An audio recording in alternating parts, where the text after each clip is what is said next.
عمومی طور پہ ہوتا یہ ہے کہ لوگ کہتے ہیں جان ہے تو جہان ہے.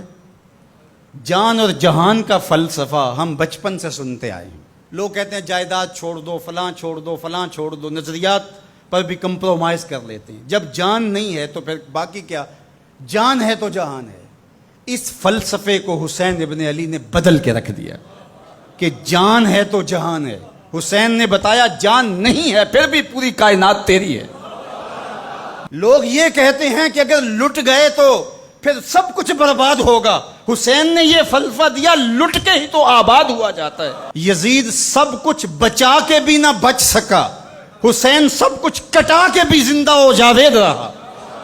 یہ فلسفہ دیا سب کچھ کٹ جائے، سر نیزے کی نوک پہ بھی چڑھ جائے، خاندان کی لاشیں بکھری پڑی ہوں اور گھوڑوں کی ٹاپوں تلے روندی جائیں، کفن بھی کھینچ لیے جائیں، خیموں کو بھی آگ لگا دی جائے، لیکن سر شہیداں پھر بھی نیزوں پہ بلند ہی رہے گا، اونچا ہی رہے گا. یہ فلسفہ حسین ابن علی نے دیا. یہ سر جھکنے کے لیے نہیں ہے، یہ سر اوپر بلند ہونے کے لیے.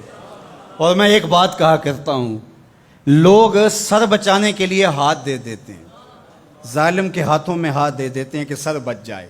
حسین نے ہاتھ بچانے کے لیے سر دے دیا.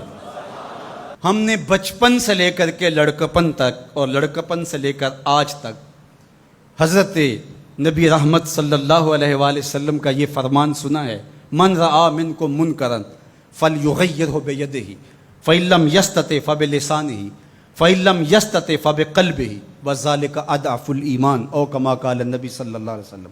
تم میں سے اگر کوئی برائی کو دیکھے تو وہ ہاتھ سے روکے، ہاتھ سے نہیں روک سکتا تو زبان سے روکے، اور زبان سے بھی نہیں روک سکتا تو کم از کم دل سے برا جانے. اور یہ سب سے کمزور ترین ایمان کا مرتبہ تھا.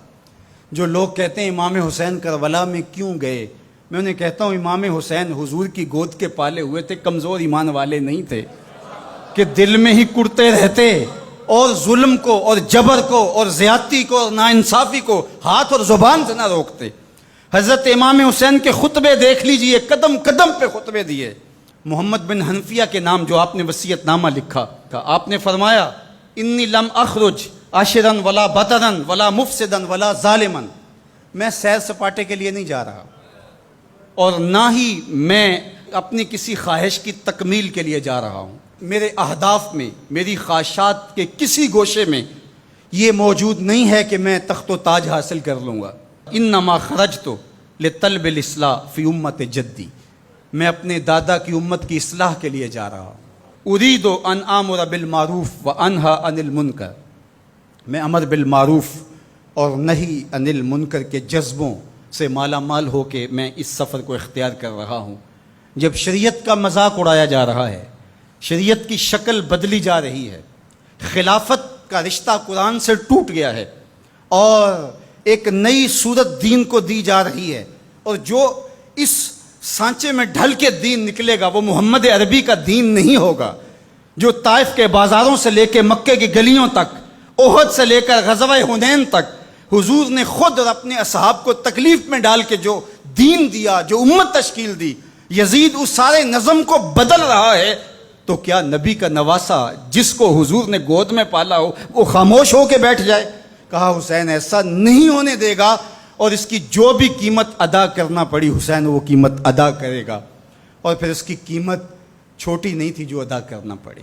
اگر حضرت امام حسین رضی اللہ تعالیٰ عنہ اس وقت کربلا کے تپتے ہوئے ریگزار میں اس میدان حق و باطل میں اپنی قربانی پیش کر کے جبر کا راستہ نہ روکتے تو یہ بات اچھی طرح سے ذہن نشین کر لیجئے، اسلام کی یہ شکل جو آپ کو دکھائی دے رہی ہے یہ موجود ہی نہ ہوتی.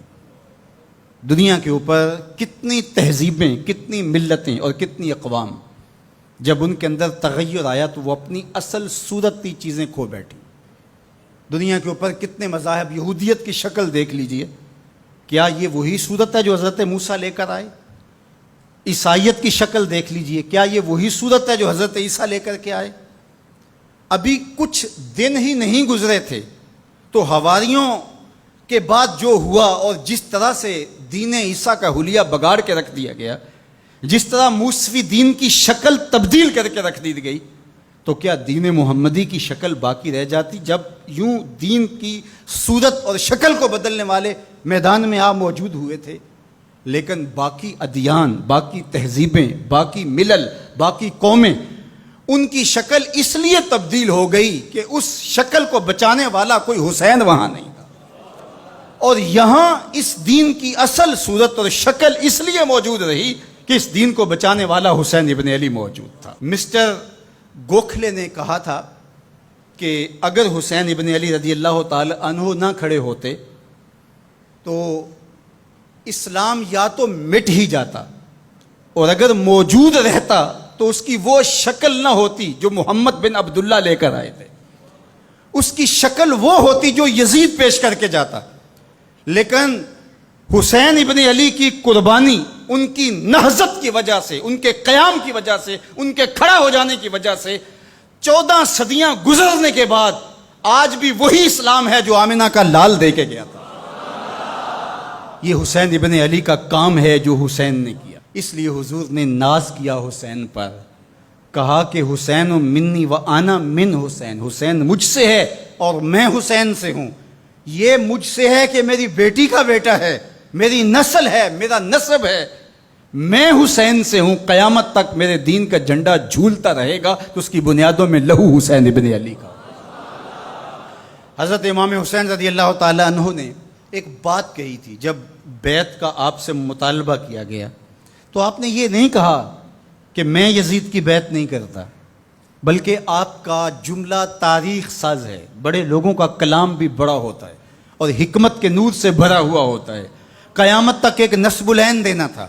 یہ نہیں کہا کہ حسین ابن علی یزید کی بیعت نہیں کرے گا، بلکہ کہا مثلی لا یبایع مثلہ، میرے جیسا اس جیسے کی بیعت کیسے کر سکتا ہے؟